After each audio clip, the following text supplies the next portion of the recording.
you're irritated. But if you have that mindset, like Mr. K saying, if you're knowing that what you say is going to impact how they engage, then you're going to be intentional about using positive framing. And I think I found too that it helps me feel better because when I start looking at my class of 28, I see that 24 of them are really doing exactly what I said.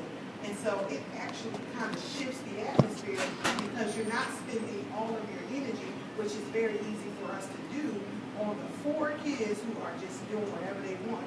But the 24, so I'm like, that's, looking at the bigger picture, I think has really helped me a lot this year. And sometimes I fall and I'll find myself talking to Ashley and I'll say, man, I feel like I'm focusing too much on those kids who are not doing right. And then we talk and then I just kind of readjust and I notice that things just start to change when I focus on the hills and everybody else who are doing exactly what they're supposed to do. And it's something that you intentionally have to do. It's not easy. I don't think any of us are saying that it's easy at all. And it's something you intentionally have to make the choice every day that I'm going to be positive in my classroom and I'm going to use these techniques even if I don't feel like it. Okay? All right, let's give it up for Ms. Ware. I want to get you guys out of here in the next 5 minutes, so I'm going to go over what your exit slip and homework is, and then we will get going. So, okay, I'm going to tell you all the directions, and then I'm going to let you go, and then you can, once you finish, you can leave. So, on the back of your cheat sheet, there is an activity. So you want to think of a challenging transition that you had this week, and you want to try to think about some things that you said negatively, or ways that you maybe made the transition not go so well. So try to think of specific things that you said and write them down. And then at the bottom, you're going to think about how you could reframe some of those statements positively, and so that will hopefully make your transition go better the next time that you do it, okay? And then I'm going to give you a partner, and you're going to get with your partner, and sometime in the next week, so week 31, if you can observe your partner during their transition for 15 minutes, that's it, for 15 minutes, and give them some feedback.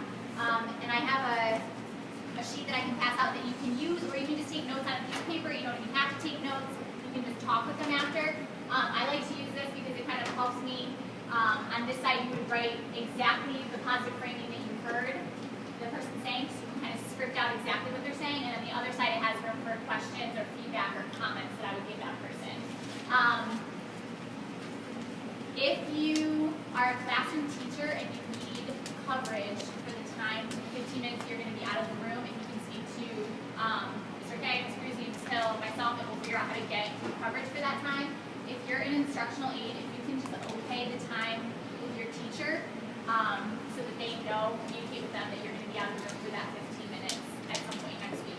Okay? And then at the bottom of the sheet, you're going to write who your partner is and what time you're observing them. And then there's also space for a debrief. I'm fine if that's not filled in as long as you're planning to talk with the person at some point during the week. So I need you to fill this out with your partner and then give it to me so that I have it. I'm going to make a copy and give it back to you. And then we're free to... Okay? So any questions on that? We're observing the... Okay. We're observing the one I'm having trouble. She's whoever will come and observe what I'm having trouble with, yeah. So I can get feedback. Yeah, absolutely, absolutely. So, and you'll observe your partner, and they will observe you. Okay.